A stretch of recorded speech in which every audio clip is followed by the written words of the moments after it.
Эрдэнэ үйлдвэрийн спорт цогцлборын усан бассейнд хичээлж байгаа хүүхдүүдийн бие сэлд сурлаа тэмцээн боллоо. Анхлан суралцагчдын дунд явагддаг тус тэмцээн 18 дахь удаага амжилттай зохион байгуулагдсан юм а. Бие сэлд сурлаа тэмцээнд 8 багшийн 100 орчим сурагч оролцлоо. 18 дахь удаага зохион байгуулж байгаа. За нийт 100 гаруй тамирчид ерөнхийдөө өрсөлдөж байна. За манай спорт цогцлбороос гээд 8 багш зэрэг зохион байгуулалт үйл ажиллагаан дээр ажиллаж байгаа. За мөн спорт цогцлборын шгшөөгийн усан сэлтийн тамирчид маань одоо шүүлтийн тал дээр ингээм хамтран ажиллаж байна. За энэ тэмцээнд амжилт гаргасны тамирчид маань цаашдаа манай спорт одон хангар спорт клубын шгшөөгийн тамирчид болох ийм зорилготой энэ тэмцээн уралдаанаа зохион байгуулж байна. За энэ хүү тэмцээнд энэ жилийн онцлог гэвэл одоо 2 насны 2 одоо төрлөөр явж байгаа. За нэгдүгээрт нь болохоор 100 холимог сэлэлт одоо яваад сурцсан.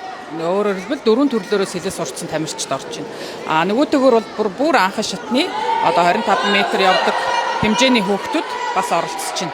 За өгөр энэ тэмцээн маань онцлогтой байна. За мөн энэ удаагийн тэмцээн бие сэлэлт сурлаа хувийн одоо батламж тэмдэгнээс гадна одоо шагналт байранд шалгарсан тамирчид бие сэлэлт сурлаа медальтай байгаа. За энэ хүү медалийг бол манай Монголын Улсын спорт сонирхчдын холбооноос ивент тэтгэж одоо бас биднэрт олгосон байгаа. Бие сэлэлт сурлаа тэмцээн 2 төрлөөр явагдаж шилдэг сурагчтай шагнаж урамшруулсан. Спорт цогцлборын усан санд хүүхдийн дугуулан мягмар гарагаас Баасан гарагт өглөө 8-аас 11 цагт өдөр 14-өөс 17 цагийн хооронд тогтмол хичээлж байна. Усан санд 7-оос дээш насны хүүхдүүд хамрагддаг.